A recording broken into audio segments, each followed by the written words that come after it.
श्री स्वामी समर्थ. श्री गुरुदेव दत्त. अध्याय 36. गांगनापुरात एक वेदवेत्ता, विरक्त, प्रभुश्रुत असा कर्मनिष्ठ आचरण करणारा ब्राह्मण राहत असे. तो दान घेत नसे, पराज्ञ घेण्यास जात नसे.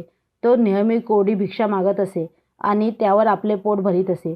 त्याची पत्नी फार रागीट व असमाधानी होती. भिक्षा मागून पोट भरणारा ब्राह्मण अत्यंत साधेपणाने राहत असे. त्या गावात नेहमी श्राद्धादिकांचे ब्राह्मण भोजन घालण्यासाठी ब्राह्मण येत असत.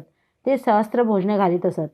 त्या गावातील ब्राह्मणाच्या स्त्रिया त्या ठिकाणी भोजनासाठी जात असत आणि तेथील पक्वान्नाची आपल्या घरी येऊन स्तुती करत असत. ते ऐकून त्या ब्राह्मणाची पत्नी आपल्या नशिबाला व दारिद्र्याला दोष देत असे.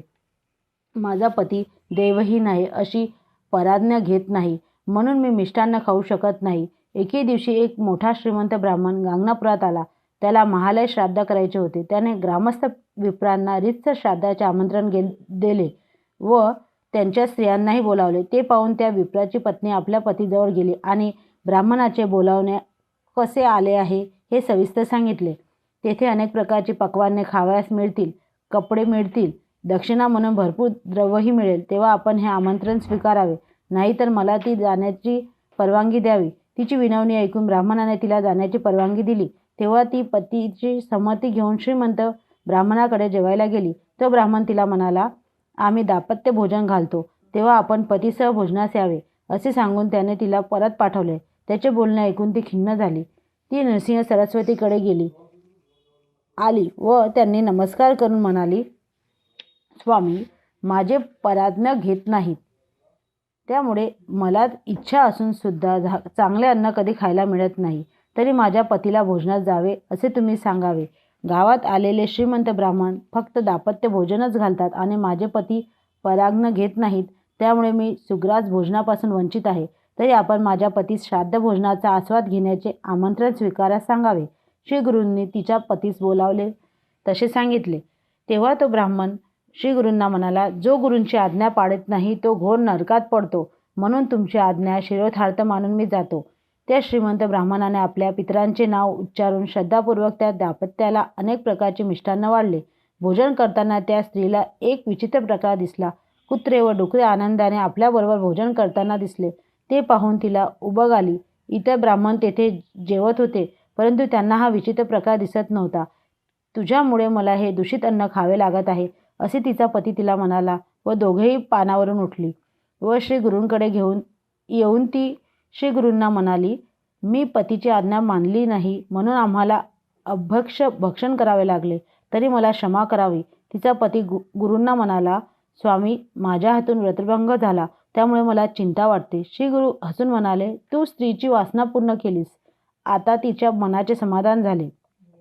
तुझ्या सांगण्याप्रमाणे मी आता वागेल. पराज्ञ घेण्यास कोणती घरे योग्य व कोणती अयोग्य हे स्वामींनी समजावून सांगितले. तसेच कर्ममार्ग कोणता आचरावा ते समजावून सांगितले. श्री गुरुदेव दत्त. श्री स्वामी समर्थ. श्री स्वामी समर्थ. श्री गुरुदेव दत्त. अध्याय 37. या अध्यायात श्री गुरूंनी पराशर ऋषीच्या उपदेशाचा आधार देऊन त्या ब्राह्मणाला आचारधर्म सांगितला आहे. होम करण्याची कोणती साधने घरात राखून ठेवावीत, देवपूजा करण्याची पद्धती सांगितली. ब्राह्मणाने जशी त्रिकाल संध्या करणे आवश्यक आहे, तशीच देवपूजाही त्रिकाल करणे आवश्यक आहे. पूजा एकाग्र मनाने करावी. गुरु आज्ञेने जरी काष्ट किंवा पाषाणाच्या मूर्तीचे पूजन केले तरी त्यात देवाचा प्रत्यक्ष निवास असतो व तो प्रसन्न होतो. पूजेच्या साहित्याची सविस्तर माहिती श्री गुरूंनी ब्राह्मणाला समजावून सांगितले.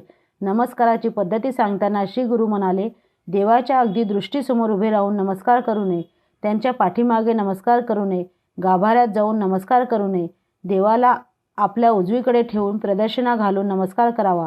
ब्राह्मणाला एका हाताने नमस्कार करू नये, सुतकात असणाऱ्याला नमस्कार करू नये, मौन केव्हा व कोठे धरावे याचे विधान श्री गुरूंनी सांगितले. स्नान करताना, होम करताना, जेवताना मौन पाळावे.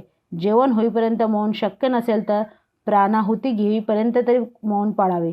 ज्याचा पिता जिवंत असेल किंवा ज्येष्ठ बंधू असेल त्याने रोज मौनाने जेवण कसे नाही. ज्याचा पिता जीवित असेल किंवा ज्येष्ठ बंधू असेल त्याने रोज मौनाने जेवावे असे नाही, त्याने फक्त श्राद्धात जेवताना मौन राहावे. 5 प्राणाहुती घेताना सर्वांनीच मौन राहायला पाहिजे. भोजन किती घास घ्यावे याचे प्रमाण श्री गुरूंनी सांगितले. संन्यासी, मुनीश्वर व यती यांनी 8 घास घ्यावेत. ब्रह्मचार्याने अमुक इतकेच घास घ्यावेत असे प्रमाण ठरवलेले नाही. जेवढा घास आपल्या तोंडात राहील तेवढाच घ्यावा. इष्ट सोयरे इत्यादिकांच्या एका ताटात भोजन करू नये. तसेच जेवताना कसे बसावे, कुठे बसावे वगैरे सर्व भोजनाचे नियम सांगितले. तसेच भोजनाची पद्धती व निषिद्ध अन्न कोणते ते सांगितले. श्री गुरु ब्राह्मणाला म्हणाले, असा ब्राह्मणाचा आचार धर्म आहे. ज्याचे यथाविधी जो पालन करील त्याला दैन्य कोठून प्राप्त होणार? तो तर देवांनाही वंद्य होईल. त्याच्या घरी लक्ष्मी अखंड नांदेल. तो स्वतः शतायुषी होऊन त्याच्याकडून काही दोष घडणार नाहीत. जय गुरुदेव दत्त. श्री स्वामी समर्थ. श्री स्वामी समर्थ. गुरुदेव दत्त. अध्याय 38. श्री गुरूंच्या दर्शनासाठी भक्त येत असत. त्यांनी आणलेले द्रव्य श्री गुरु कधीच घेत नसत. समाराधना करण्यासाठी भक्तांनी ते उपयोगात आणावे अशी त्यांची इच्छा होती. एकदा एक भास्कर नावाचा गरीब ब्राह्मण श्री गुरूंच्या दर्शनासाठी आला. त्याने श्री गुरूंना साष्टांग नमस्कार घातला व त्याची भक्तिभावाने स्तुती केली. त्या दिवशी भक्त लोक समाराधना घालीत होते. त्यांनी त्या ब्राह्मणालाही समाराधनेत जेवायला चला म्हणून बोलावले. त्या ब्राह्मणाच्या मनात असा संकल्प होता की आपण श्री गुरूंना भिक्षा घालावी. त्यासाठी त्याने तिघांना पुरेल असे साहित्य, उदाहरणार्थ तांदूळ, कणिक व इतर पदार्थ आणले होते. दरवेळी इतर ब्राह्मण समाराधनेसाठी बोलावी. तेथे तो जेवण करून मठात येऊन आपण आणलेली शिदोरी उसाशी घेऊन झोपत असे. असे 3-4 दिवस झाले. सर्व लोक त्याला हसत असत. हा समाराधनेची सामग्री घेऊन आला, पण स्वतः दुसऱ्याच्या समाराधनेत जातो. त्याने आणलेले अन्न तर एकाला सुद्धा पुरणार नाही. येथे तर श्री गुरुजवळ अनेक शिष्य समुदाय आहे. हा काय समाराधना घालणार? असे बरेच दिवस गेले. श्री गुरूंनी इतर शिष्य त्यांची थट्टा करताना ऐकले. त्यांनी ब्राह्मणाला बोलावले आणि म्हणाले, आज मला भिक्षा तू घाल, लवकर स्वयंपाक कर. श्री गुरूंचे बोलणे ऐकून त्या ब्राह्मणाला खूप आनंद झाला. मग त्याने आपले साहित्य आणले, सुशीलभूत होऊन स्वयंपाक केला. त्यावेळी सर्व ब्राह्मण मिळून श्री गुरूंजवळ आले आणि म्हणाले, आज जेवायला आम्हाला मिळायला हवे. आम्ही रोज मिष्टान्न खातो, त्यामुळे आमचे समाधान होते. हा ब्राह्मण कुठला आहे? आज समाराधनेचंच खंड पडणार. श्री गुरु म्हणाले, तुम्ही घरी जाऊ नका, आंघोळीला जाऊन लवकर या आणि आज येथेच भोजन घ्या. त्या ब्राह्मणाला वाटले, मठात खूप अन्न सामग्री आहे, तेव्हा श्री गुरु आता स्वयंपाक करतील म्हणून आपल्याला थांबायला सांगितले आहे. श्री गुरूंनी त्या ब्राह्मणाला स्वयंपाक करण्यास सांगितले. तेव्हा ब्राह्मणाने स्वयंपाक बनवला आणि गुरु आज्ञेप्रमाणे सर्व ब्राह्मणांना बोलावले. नदीवर गेला. ब्राह्मण म्हणाले, अरे तू परत जा, स्वयंपाक तर तयार व्हायला सायंकाळ होईल, तू श्री गुरूंना भिक्षा घाल. ते ऐकून तो ब्राह्मण पुन्हा श्री गुरूकडे गेला आणि म्हणाला, ब्राह्मण येत नाहीत, रात्री भोजनाच्या वेळी येऊ असे म्हणतात.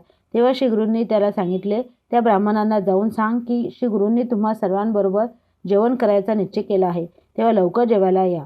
तेव्हा ब्राह्मण भराभर स्नान करून आल्यावर श्री गुरु त्यांना म्हणाले, लवकर पत्रावळी तयार करा, सहकुटुंब जेवा. त्या ब्राह्मणाने नंतर वंदनादी उपचाराने भक्तिभावाने श्री गुरूंची पूजा केली, मंगलारती केली. त्यामुळे श्री गुरूंना संतोष झाला.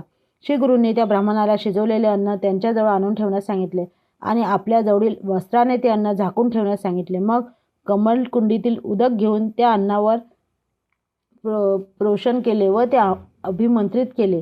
ब्राह्मणाला बोलावून ते म्हणाले, तू या अन्नावरचे झाकण काढू नको, एका बाजूने अन्न काढून घे आणि सर्व ब्राह्मणांना भराभर वाढायला घे. श्री गुरुसह साऱ्या पंक्तीला वाटप चाललेले होते. तेव्हा ब्राह्मण स्वतः तूप वाढीत होता. सर्व ब्राह्मण आनंदाने जेवले. तसेच त्याचा परिवार जेवून तृप्त झाला. गावातील इतर सर्व त्याच्या परिवारासह जेवण तृप्त झाले. सगळ्यांनी जेवणे झाल्यावर श्री गुरूंनी त्या ब्राह्मणाला बोलावले आणि तुझे दारिद्र्य दूर होईल, तुला पुत्रपौत्र होतील असा आशीर्वाद दिला. सर्वजण आश्चर्यचकित झाले. अगदी थोडे अन्न शिजवले होते तरी 4000 लोक जेवले. हे सारे कर्तृत्व श्री गुरूंचे. त्यांना अन्नपूर्णेचे स्मरण केले, त्यांच्यामुळे सर्वांना हा प्रसाद मिळाला. श्री गुरुदेव दत्त. श्री स्वामी समर्थ.